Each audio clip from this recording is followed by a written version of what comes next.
Varieties ఉన్నాయి కదండి. అసలు సీడ్లెస్ నీంబు ఉంది. సీడ్లెస్ అంటే పెద్దగా వస్తుంది చాలా బాగా, కాకపోతే దాంట్లో సీడ్స్ ఉండవు అన్నమాట. ఓకే, అది ఉంటుంది. తర్వాత జ్యూసీగా ఉండే ఈ టైప్ ఏమో జ్యూసీగా ఉండేది అనమాట.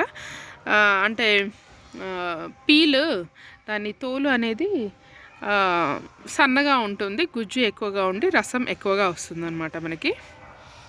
చూసారా, మళ్ళీ పూతబడింది, మళ్ళీ పిందెలు, మళ్ళీ ఒక 6 monthsలో మళ్ళీ కాయలు రెడీ అవుతాయి అన్నమాట. అయితే నా దగ్గర ఇంకొక వెరైటీ ఉందని చెప్పాను కదా, అది చూపిస్తాను. ఇదిగోండి, ఇదే ఇంకొక మొక్క అనమాట.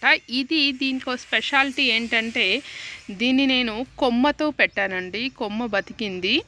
అంటే నేను 2022 రైనీలో ఇది కొమ్మతో పెట్టాను.